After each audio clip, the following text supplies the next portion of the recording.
আমরা সংযুক্ত হয়েছি একটি আদর্শ নিয়ে, একটি উদ্দেশ্য নিয়ে, একটি মহৎ উদ্দেশ্য। সেই উদ্দেশ্যটি কি? যে যারা বাংলাদেশকে ভালোবাসে, যারা এই বাংলাদেশের মানুষকে ভালোবাসে, যারা এই দেশের মানুষের বিপদে নিজের জীবনকে তুচ্ছ করে ছুটে যায়, আমরা সবাই একত্রিত হব একটি পরিবারের মতো, এবং আমরা সেই মানুষগুলোকে যারা বিপদে রয়েছে, যারা অন্যায়, অত্যাচার, দুঃশাসনের মুখোমুখি হয়েছে, তাদেরকে আমরা সহায়তা করি। এবং এই যে একটি চমৎকার যে আদর্শ এবং উদ্দেশ্য নিয়ে আমরা বিএনপি পরিবার সৃষ্টি করেছি, এর পেছনে যারা রয়েছেন আমি তাদের প্রত্যেকের প্রতি আমার ব্যক্তিগত শ্রদ্ধা নিবেদন করছি। আমি বিশ্বাস করি দেশপ্রেমের এই আদর্শ বাংলাদেশকে বদলে দেবে। কারণ আমরা বাংলাদেশের ইতিহাসের এমন একটি পর্যায়ে, আপনারা সবাই জানেন যে এই দেশটিকে ছিন্ন ভিন্ন করে দেওয়া হয়েছিল একটি রাজনৈতিক দল যারা মুখে নিজেদের গণতন্ত্রের কথা বলে, কিন্তু যারা অন্তরে এবং তাদের কার্যক্রমে স্বৈরাচার এদেশে চালু করেছিল। তাদের বিদায় আজকে হয়েছে এবং সেই সন্ধিক্ষণে এই আমরা বিএনপি পরিবার যারা সেই অত্যাচারী সরকারের নির্যাতনের মুখে পড়েছিল, যারা কষ্টে ছিল, তাদের কাছে তারা হাত বাড়িয়ে দিয়েছে, সহায়তার হাত বাড়িয়ে দিয়েছে। এবং এই কার্যক্রমে আপনারা সবাই জানেন যে আমাদের চেয়ারম্যান সাহেব সুদূর 10,000 কিলোমিটার দূর থেকে, লন্ডন থেকে, জনাব তারেক রহমান সাহেব, তিনি সর্বতভাবে আমাদের সহযোগিতা করছেন। আমি তার প্রতি কৃতজ্ঞতা জানাই। এখানে বক্তব্য দীর্ঘ করার কোনো সুযোগ নেই। আপনারা এখানে এসেছেন আজকে রমজানের দিনে। রমজানের যে শিক্ষা, ধৈর্য এবং সংযম, আমি বিশ্বাস করি আমরা সেই রমজানের শিক্ষা থেকে শিক্ষা নিয়ে এই দেশকে আবার নতুন করে আমরা গড়ে তুলব। ছাত্র জনতা যে আত্মত্যাগ করেছিল 2024 সালের জুলাই আগস্টে, তারা আজকে এই দেশকে সামনের দিকে এগিয়ে নিতে চায়। আমরা তাদের অভিনন্দন জানাই। যে সবচেয়ে বড় কথা হচ্ছে যে ছাত্রের সঙ্গে যে শব্দটি আছে জনতা, সেই শব্দটিও কিন্তু ভুলে গেল। এদেশের মানুষকে নিয়ে, মানুষের কল্যাণে, মানুষের যে কল্যাণ সেটাকে সর্বাগ্রে বিবেচনা করে, জনগণের কথা বিবেচনায় রেখে আমাদের সামনে এগিয়ে যেতে হবে। আমরা নতুন বাংলাদেশ গড়তে চাই, একথা সত্য, কিন্তু আমাদের সতর্ক থাকতে হবে যে নতুন বাংলাদেশ গড়তে গিয়ে আবার যেন আমরা নতুন কোনো ভুল না করে ফেলি। কেননা যদি সেটা হয় তাহলে যারা ভুল করবে শুধু তারা নয়, এই দেশের 17 কোটি মানুষ, তারা কিন্তু যে আদর্শ এবং উদ্দেশ্য নিয়ে আমরা অনেক সময় বলি যে এই দেশকে দ্বিতীয়বার যারা মুক্ত করেছে, সেই যে প্রত্যাশা এদেশের 17 কোটি মানুষের মনে, সেই প্রত্যাশাকে আমরা হারিয়ে দিতে পারি না।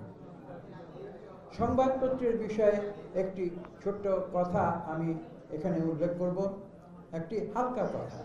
আমাকে গতকালও একজন বলেছে যে তোমরা রাজনীতি করো, তোমরা মিডিয়া আছে, তোমাদের মিডিয়া সেল আছে, সব কিছু আছে, কিন্তু আওয়ামী লীগ যেভাবে সারা মিডিয়া জুড়ে যেভাবে হইচই করতো, যেভাবে প্রচারণা করতো, তোমরা সেটা করতে পারছো না কেন? সমালোচনা আমাদের নিতে হবে। আমরা গণতন্ত্রে বিশ্বাস করি। আমি শুনেছি তার কথা, শুনে তাকে আমি একটু উত্তর দিয়েছি। আমি বলেছি যে আপনার প্রশ্নটি কিন্তু ঠিক, কিন্তু উত্তরটি আমি যেটি দিব সেটিও কিন্তু আপনাকে গ্রহণ করতে হবে। বলছি উত্তরটি কি? আমি বলি যে বিএনপি প্রচারণা করে, কিন্তু বিএনপি ডিসইনফরমেশন বিতরণ করে। এবং সেই কারণেই হয়তো আপনাদের মনে হতে পারে যে আমরা আওয়ামী লীগের মতো লম্ফজম্ফ হইচই করে আমরা মিডিয়াতে প্রচার করছি না, কিন্তু আমরা যে কথাগুলো বলি, আমরা যেটা মিন করি, যেটাতে আমরা বিশ্বাস করি, আমরা জানি যেটা সত্য কথা, আমরা সেই কথাগুলো বলি এবং আমরা সেইভাবে প্রচারণা করি। বিএনপি মিথ্যা প্রচারণা করে না, মিথ্যা প্রচারণায় বিএনপি বিশ্বাস করে না। আমি আপনাদের দোয়ায় আমি কিছুদিন তথ্য মন্ত্রণালয়ের দায়িত্ব ছিলাম, আমি এটা স্পষ্ট করে দিয়েছিলাম যে আমরা সত্য প্রকাশে আপোষ নেই, আমরা সত্য কথা বলি। আপনারা হয়তো জানেন যে 6 মাস আমি তথ্য মন্ত্রণালয়ের দায়িত্ব ছিলাম, আমি কোনোদিন সরকারি প্রেস নোট ইস্যু করি না। আমাকে আমার সরকারের পক্ষ থেকে, আমি যে সরকারের অংশ ছিলাম, তারা অনেক সময় আমাকে জিজ্ঞাসা করে, আমি উত্তর দিয়েছিলাম যে আমরা বিএনপি আমরা সত্য সংবাদে বিশ্বাস করি, এখানে প্রেস নোট সরকারের পক্ষ থেকে প্রচার করার কোনো প্রয়োজন নাই, আমরা যেটা বলি সেটাই বলি। কাজে এই বিশ্বাসে আত্মবিশ্বাসী হয়ে আমরা রাজনীতি করেছি, এই বিশ্বাসে আত্মবিশ্বাসী হয়ে আমরা রাজনীতি করে যাব। সংবাদপত্রের যে স্বাধীনতা, তার পরাকাষ্ঠা দেখিয়ে গিয়েছেন শহীদ প্রেসিডেন্ট জিয়া রহমান। আজকে বড় বড় কথা বলে, আজকে প্রেস ক্লাবে নর্তন করতেন আমরা দেখেছি বিগত 17 বছর। সেই প্রেস ক্লাব কে সৃষ্টি করেছে? তার যে ভবনটি, তার ভিত্তিপ্রস্তর কে স্থাপন করেছে? অন্য কেউ নয়, শহীদ প্রেসিডেন্ট জিয়া রহমান। আওয়ামী লীগ যে 4টি সংবাদপত্র রেখে সব সংবাদপত্র বন্ধ করে দিয়েছিল, সেই সংবাদপত্রকে আবার মুক্তির আশ্বাস দিয়েছিল কে? শহীদ প্রেসিডেন্ট জিয়া রহমান। কাজে বিএনপি এবং মিডিয়া আমরা কিন্তু একাত্ম।